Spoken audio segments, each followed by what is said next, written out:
नमस्कार, FM news देख रहे हैं आप। आपके साथ मैं हूं हर्ष त्यागी और बड़ी खबरों में सबसे पहले बात करेंगे यूक्रेन और रशिया की। तो यूक्रेन में युद्ध के बीच फंसे भारतीय छात्रों को सुरक्षित निकालने में समन्वय के लिए भारत सरकार के 4 केंद्रीय मंत्री यूक्रेन के पड़ोसी देशों में जाएंगे। सूत्रों के मुताबिक पीएम मोदी ने यूक्रेन संकट पर हुई हाई लेवल मीटिंग में यह फैसला लिया है। इनमें केंद्रीय आवास एवं शहरी विकास मंत्री हरदीप पुरी, नागरिक उड्डयन मंत्री ज्योतिरादित्य सिंधिया और कानून और न्याय मंत्री किरण रिजिजू और पूर्व सेना प्रमुख, सड़क परिवहन और राजमार्ग राज्य मंत्री जनरल वीके सिंह शामिल हैं। हरदीप सिंह पुरी हंगरी और वीके सिंह पोलैंड और किरण रिजिजू स्लोवाकिया और सिंधिया रोमानिया जाएंगे। ये लोग यूक्रेन में फंसे भारतीयों को यूक्रेन के पड़ोसी देशों की मदद से बाहर निकालने के मिशन में हिस्सा लेंगे। पीएम ने सभी को आश्वस्त किया है कि यूक्रेन में फंसे भारतीय छात्रों की सुरक्षा और उन सभी की सुरक्षित निकासी सरकार की पहली प्राथमिकता है।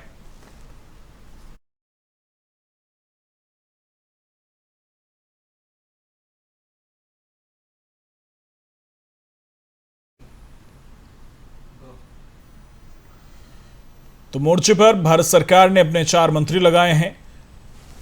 शहरी आवास विकास मंत्री हरदीप पुरी, कानून मंत्री किरण रिजिजू, अलग अलग देशों में ये लोग जाएंगे। ज्योतिरादित्य सिंधिया, नागरिक उड्डयन मंत्री, जो रोमानिया जाएंगे, और वीके सिंह भी पड़ोसी देशों में जाएंगे। तो आपको बता दें कि भारत सरकार ने मिशन गंगा, जो कि यूक्रेन में फंसे भारतीय की निकासी के लिए चलाया जा रहा है, उसमें अपने 4 मंत्रियों को लगाया है। और ये चारों मंत्री यूक्रेन के बॉर्डर के पास वाले देशों में जाएंगे और वहां की सरकार से समन्वय करके वहां से भारतीय छात्रों को, भारतीय लोगों को वापस भारत लेकर आएंगे। हालांकि अभी तक 6 फ्लाइट आ चुकी हैं, 6ठी फ्लाइट वहां से रवाना हो चुकी है और भारत पहुंचेगी, और 1100 से ज्यादा छात्र भारत वापस आ चुके हैं। और इसी मोर्चे पर 4 मंत्री भारत सरकार ने अपने लगाए हैं, जो यूक्रेन के पड़ोसी देशों में जाएंगे, अलग अलग देशों में जाएंगे, वहां की सरकार से बातचीत करके, समन्वय करके वहां पर इस मिशन की पूरी जानकारी रखेंगे और इस मिशन का हिस्सा होंगे।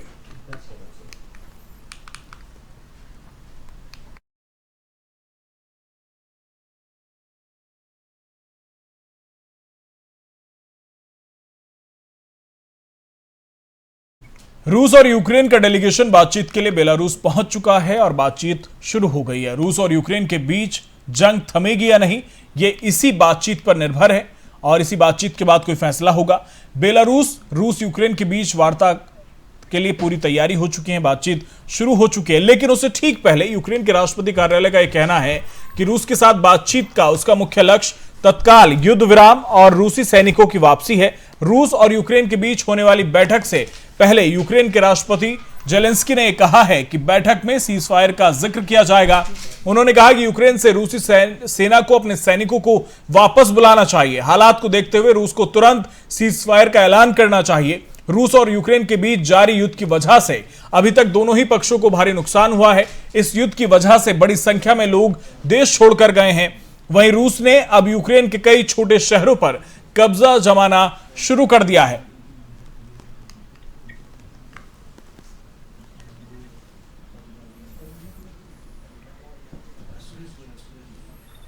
और इसी पर बातचीत के लिए हमारे साथ फॉर्मर डिप्लोमेट सुरेश कुमार गोयल जी हमारे साथ जुड़ गए। बहुत बहुत स्वागत है आपका। और हमारे साथ पूर्व एडीजी बीएसएफ पीके मिश्रा जी जुड़ गए हैं। बहुत बहुत स्वागत है आपका भी। नमस्कार। शुरुआत गोयल जी आपसे ही करूंगा।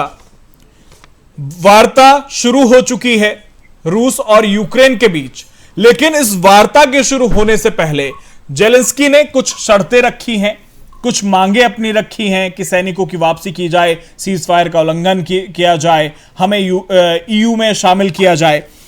आपको लगता है कि यूक्रेन अभी किसी भी शर्त रखने की स्थिति में है? देखिए, यूक्रेन चाहे किसी भी शर्तें रखे, लेकिन इस समय अगर रशिया को अब बातचीत करनी है तो मुझको भी लगता कि ज्यादातर शर्तें जो सो यूक्रेन रखना चाहे रशिया मानेगा। जी अभी तो खाली बातचीत करना चाहेंगे कि अगर सीज फायर करना है और ये युद्ध रोकना है तो उसके लिए क्या करना है। तो शर्तों की मेरे को इस समय कोई बात नजर नहीं आती है।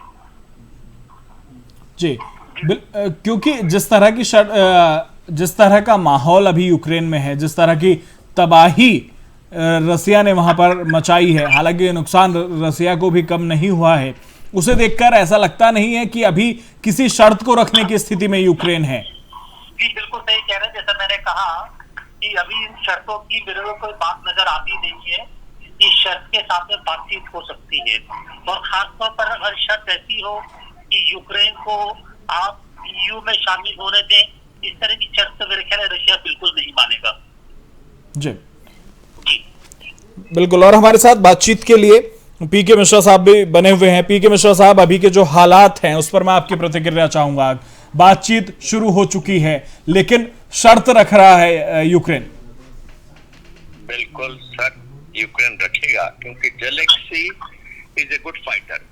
Zelensky is not that about Afghan ex president जो अपना कंट्री छोड़ के भाग गया। अब मेन थिंग इज यूक्रेन का वाइस प्रेसिडेंट का वाइफ जो है वो आर्मी में शामिल हो चुकी है। ये जो बेलारूस के थ्रू में जो अभी मीटिंग बैठ रहा है रशिया और यूक्रेन के बीच में, इसमें नतीजा क्या निकलेगा इसके बारे में तो मैं नहीं बता सकता हूं, लेकिन ये क्लियर बता सकता हूं कि ये पुतिन का एक और चाल भी हो सकता है। क्योंकि पुतिन जो है अभी कीव के ऊपर अंदर आ चुका है और उसको काफी मुश्किलात के सामना करना पड़ रहा है।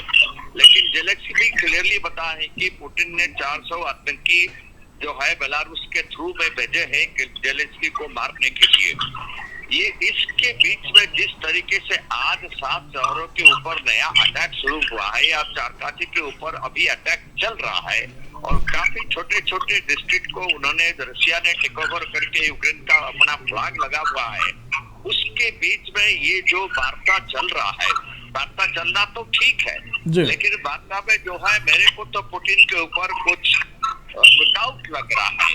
शायद वो इसमें थोड़ा टाइम गेन करना चाहते हैं, अपने आप को और मजबूत करना चाहता है क्योंकि कि उसको कीव में काफी मुश्किलात का सामना करना पड़ता है और जो जेलेंस्की का फोर्स है, जो यूक्रेन का फोर्स है, वो काफी भारी पड़ रहा है और रशिया को काफी मात्रा में हार का स्वीकार करना पड़ता है। बेशक उनको 2-3 दिन और लगेगा कीव को लेने के लिए।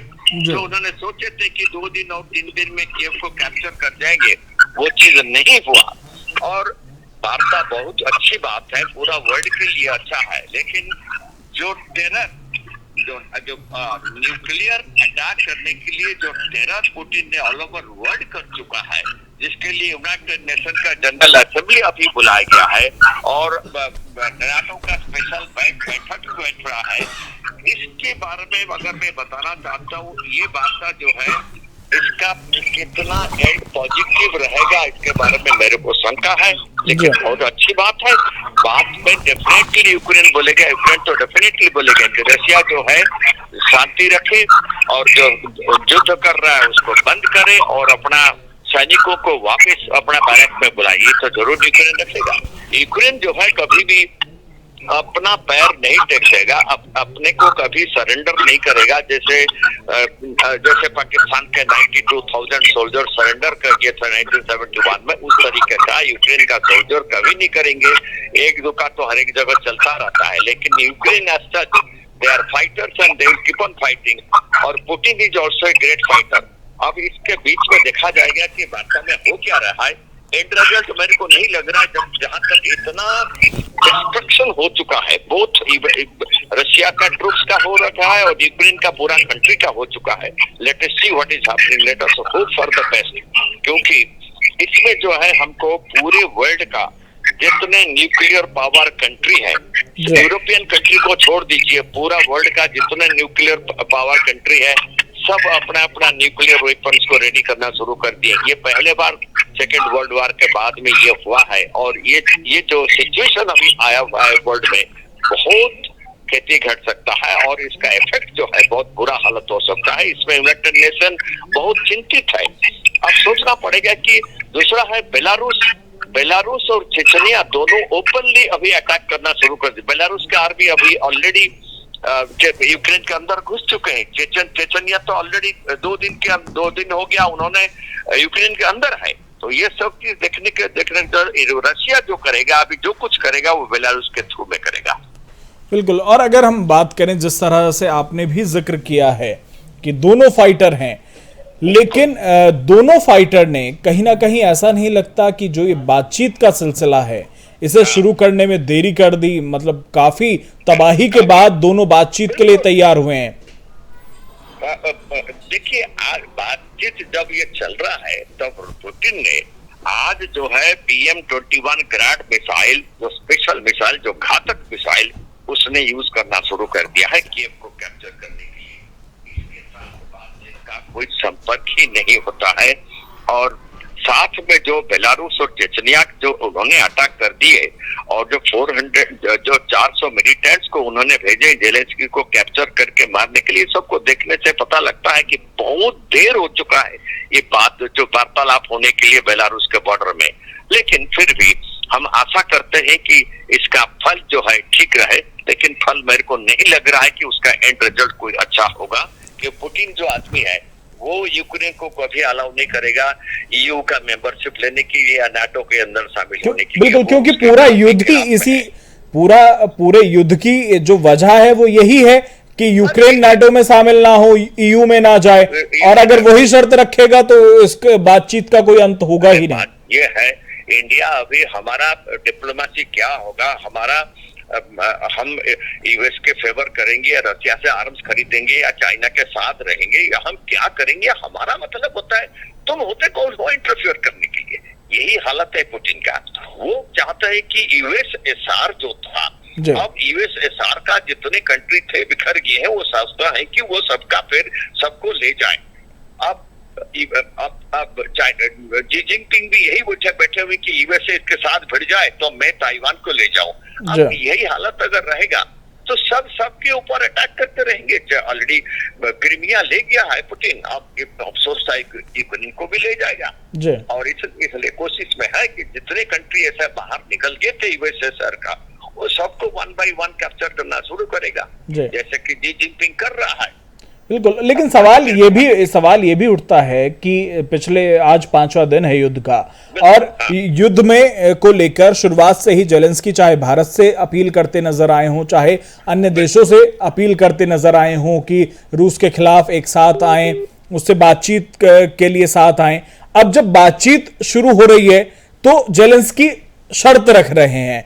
अब सवाल ये है कि क्या ये शर्त वाकई में एक जरूरत के हिसाब से रखी जा रही है या रशिया को और उकसाया जा रहा है इन शर्तों को रखकर? बिल्कुल आपने सही बताया है, क्योंकि वो बताना चाहते हैं कि हम किसी से कम नहीं है। क्योंकि जेलेंस्की जो है वो नहीं चाहता है कि सरेंडर करने के लिए, वो चाहता है कि ठीक है, अगर उन्होंने BM-21 ग्रैड अभी आज सुबह से इस्तेमाल कर चुके हैं और पुतिन ने बोला है कि मेरे को जो है another 48 hours I can well take over. थोड़ा सा मुझको मुश्किल हो रहा है, लेकिन 48 घंटे के अंदर मैं कीव को ले जाऊंगा और यूक्रेन को मैं टेक ओवर कर जाऊंगा। लेकिन जेलेंस्की को ये पता है कि इतना आसान नहीं था जो पुतिन ने सोचे थे टेक ओवर करने के लिए। अभी जो रशियन सोल्जर्स है वो फेस कर रहे हैं, जो हेवी अपोजिशन फेस कर रहे हैं। लेकिन जेलेंस्की का बात भी सही है, वो शर्त रखा है, इसलिए he is a good fighter. Definitely वो कंट्री को सोच करके अपना रखा है, वो अपना सिर झुकाना नहीं चाहता है अपना कंट्री के सामने। इस कंट्री में उसका अपने पूरे के पूरे वुमेन जो है, जितना लड़कियां हैं, वो आर्मी में शामिल हुए हैं और अपने हथियार सामने लेकर साथ में लेकर बंकर में रह रहे हैं। वो कंट्री का प्रेसिडेंट कभी भी सिर नहीं झुकाएगा। और मैं बहुत आशावादी हूँ कि जेलेंस्की के जो शर्त रखे हैं बहुत अच्छे रखे हैं, अपने फेवर में रखे हैं, अपना कंट्री के फेवर में रखे हैं। ठीक है, जो होना था हो चुका है, अब क्या डिस्ट्रक्शन होगा। ऑलरेडी यूक्रेन खत्म हो चुका है, अफगानिस्तान जैसे हो चुका है, इराक जैसे हो चुका है, सीरिया जैसे हो चुका है, अब होने को बाकी क्या रह गया। तो पुतिन जो है वो चाहता है कि अगर इस जो टॉक चलेगा अभी इसके थ्रू में वो कोशिश करेगा किसी तरीके से अगर टॉक में यूक्रेन को रखा जाए बेलारूस के बॉर्डर के पास, तो वो कीव को इसी टाइम पर वो टेक ओवर कर सकता है। वर्ल्ड यही देखते रहेगा कि ये कैसे वार्ता चल रहा है, टॉक कैसे चल रहा है, और इस टाइम पे Putin will definitely try to take over Kyiv. But ये दोनों पार्टी दोनों को अच्छी तरह पहचानते हैं, अभी सबको सब पता है।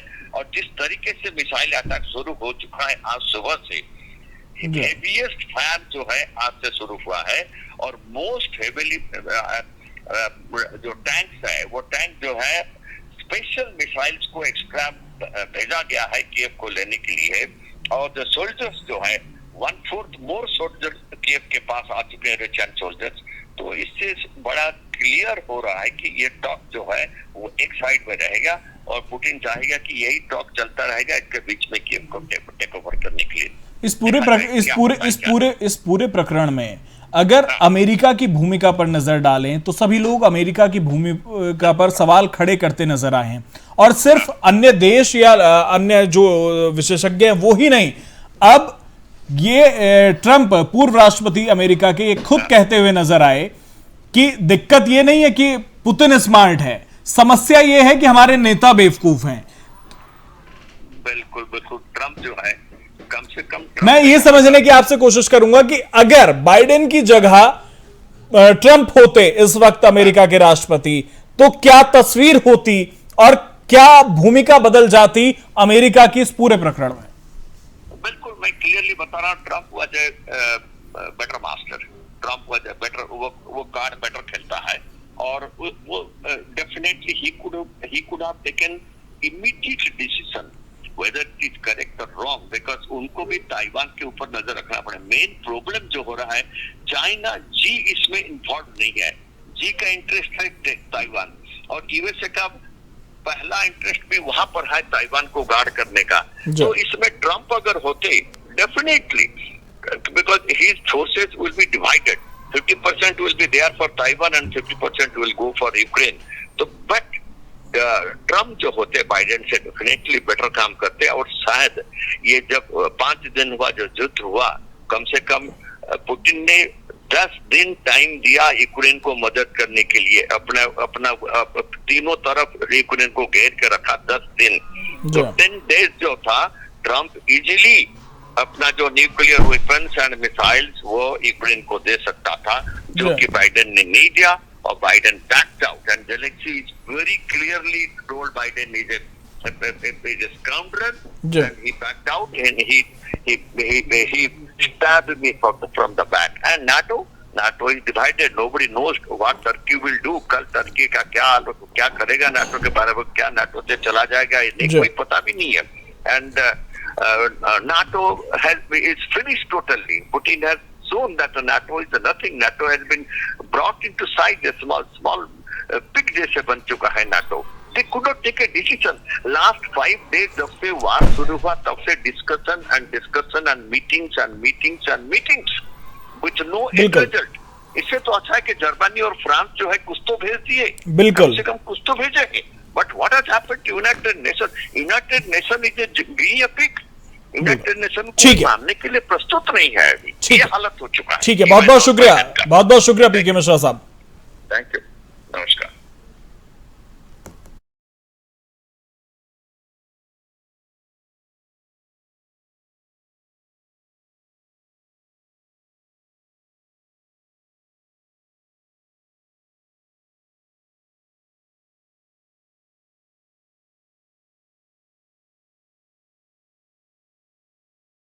रूस और यूक्रेन के बीच छिड़ी जंग की वजह से बड़े पैमाने पर तबाही हुई है। वहीं रूस ने यह भी बताया कि इस युद्ध में अभी तक उसे कितना नुकसान हुआ है।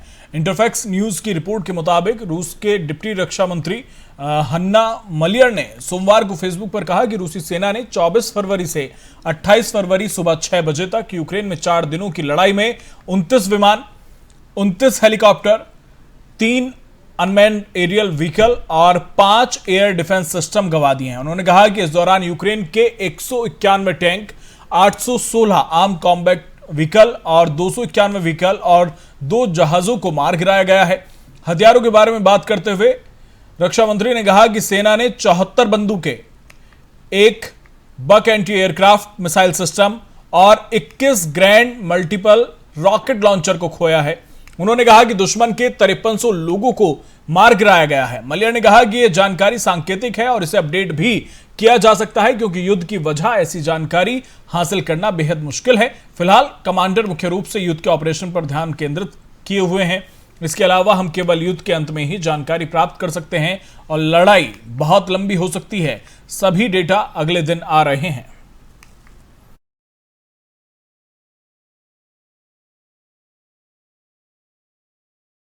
यूक्रेन के राष्ट्रपति जेलेंस्की की हत्या करने के लिए 400 हथियारबंद लड़ाके कीव में प्रवेश कर चुके हैं। ये भाड़े के लड़ाके क्रेमलिन के आदेश पर कीव में घुसे हैं और किसी भी कीमत पर जेलेंस्की की हत्या करना चाहते हैं ताकि कीव में रूस समर्थित सरकार बैठाई जा सके। यह सनसनीखेज दावा किया है द टाइम्स पत्रिका ने। खबरों के अनुसार वैगनर ग्रुप राष्ट्रपति पुतिन के सबसे करीबी सहयोगियों में से एक द्वारा संचालित एक निजी मिलिशिया है और 5 सप्ताह पहले अफ्रीका से भाड़े के इन सैनिकों ने रुपए पैसे के लालच में जेलेंस्की की सरकार को नष्ट करने के मिशन पर उड़ान भरी थी। इनके मिशन की जानकारी यूक्रेन की सरकार को शनिवार की सुबह मिली। इसके बाद यूक्रेन सरकार ने राष्ट्रपति की सुरक्षा और बढ़ा दी है। इस मिशन की जानकारी मिलते ही यूक्रेन की सरकार ने राजधानी में 36 घंटे का जो हार्ड कर्फ्यू लगाया था और नागरिकों से कहा है कि अगर कोई भी इस दौरान बाहर दिखा तो उसे गोली मारी जा सकती है।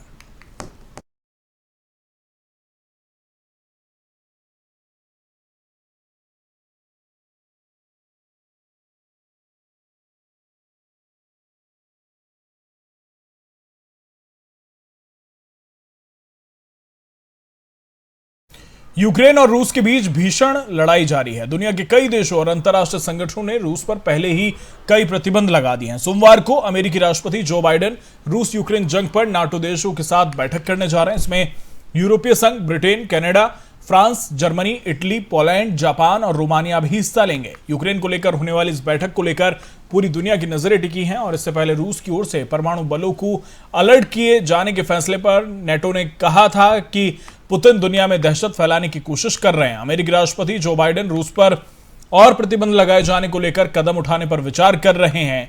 जो बाइडेन के साथ नाटो देश, यूरोपीय संघ समेत कई और देशों की बैठक में बड़े फैसले किए जाने की संभावना जताई जा रही है। रूसी सेना के परमाणु प्रतिरोधी बलों को लड़ने के लिए अलर्ट रहने के आदेश के बाद जवाब में अमेरिका ने भी अपने स्ट्रेटेजिक मिसाइल फोर्स को लड़ने के लिए अलर्ट पर रहने के निर्देश दिए।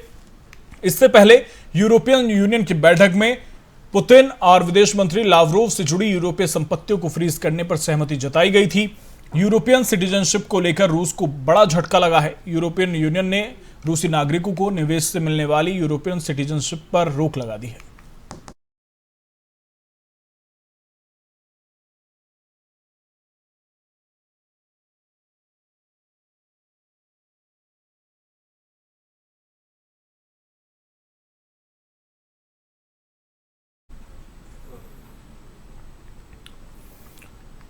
तो अगर हम स्विफ्ट की सख्ती की बात करें कि अगर स्विफ्ट में सख्ती की जाए तो रूस का क्या होगा, तो विदेशी व्यापार से देश की अर्थव्यवस्था मजबूत होती है।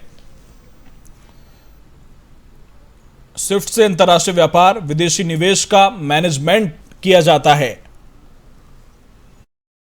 स्विफ्ट से बाहर होने पर देश की अर्थव्यवस्था पर गहरा असर पड़ेगा, क्योंकि संबंधित देश दुनिया के फाइनेंशियल सिस्टम में अलग थलग रूस पड़ जाएगा अगर स्विफ्ट से बाहर होता है। स्विफ्ट से रूस को बाहर करने से रूसी व्यापार जो है वो पूरी तरह से प्रभावित होगा। रूसी कंपनियों के लिए व्यापार करने में मुश्किल होगी।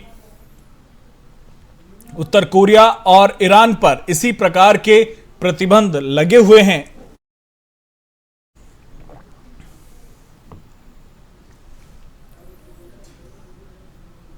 तो रूस को स्विफ्ट के जरिए लेन देन पर रोक से भारत की मुश्किल भी बढ़ सकती है। भारत रूस के बीच स्थानीय करेंसी रुपए और रूबल में ट्रेड किया जा सकता है।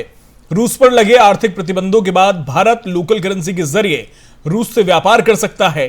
किसी भी देश की अर्थव्यवस्था के लिए अंतर्राष्ट्रीय लेन देन बेहद जरूरी होता है। अगर अंतर्राष्ट्रीय लेन देन नहीं होगा तो अर्थव्यवस्था मजबूत नहीं होगी।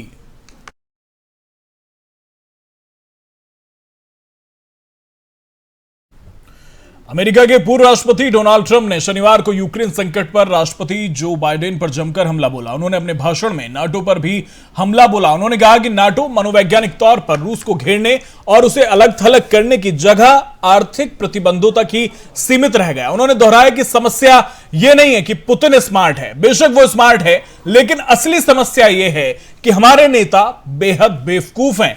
डोनाल्ड ट्रंप फ्लोरिडा के ऑरलैंडो में आयोजित एनुअल पॉलिटिकल एक्शन कॉन्फ्रेंस में पहुंचे थे और यहां उन्होंने 86 मिनट तक भाषण दिया। इस दौरान काफी समय तक वो बाइडेन, रूस और यूक्रेन संकट पर बोलते रहे। ट्रंप ने इस युद्ध में अकेले घिरे यूक्रेन की जनता और वहां के राष्ट्रपति जेलेंस्की की खूब तारीफ की। उन्होंने जेलेंस्की को एक बहादुर आदमी कहा। कम साधन में वो जिस तरह शक्तिशाली रूस का मुकाबला कर रहे हैं वो देखने लायक है। इस संकट पर डोनाल्ड ट्रंप का बयान तब आया जब रूसी सैनिकों रॉकेटों से कीव के बाहरी इलाकों पर हमला कर रहे हैं। ये सीपीएसी में चर्चा के एक प्रमुख विषय के रूप में उभरा है। Yesterday, reporters asked me if I thought President Putin was smart. I said, of course he's smart, to which I was greeted with, oh, that's such a terrible thing to say. I'd like to tell the truth. Yes, he's smart. The NATO nations, and indeed the world, as he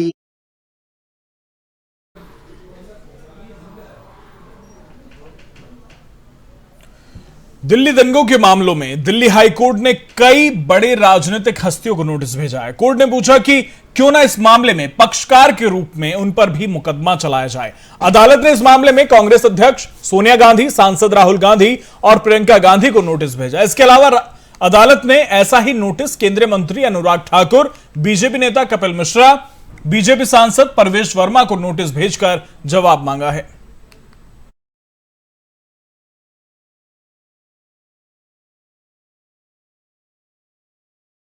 हत्या और दुष्कर्म के मामले में Sunaria jail में सजा काट रहे गुरमीत राम रहीम की 21 दिन की फरलो खत्म होने के बाद राम रहीम को रोहतक की सुनारिया जेल में वापस भेज दिया है। राम रहीम की कड़ी सुरक्षा व्यवस्था के बीच गुरुग्राम से रोहतक लाया गया। इस दौरान जेल परिसर के आसपास सुरक्षा व्यवस्था को कड़ी निगरानी में रखा गया। आपको बता दें कि डेरा सच्चा सौदा प्रमुख गुरमीत राम रहीम को 28 अगस्त 2017 को 2 साध्वियों से यौन शोषण के मामले में 10-10 साल की सजा सुनाई गई थी। बाद में राम रहीम को पत्रकार रामचंद्र छत्रपति और डेरा के पूर्व प्रबंधक रणजीत सिंह हत्याकांड में उम्र कैद की सजा सुना दी गई थी।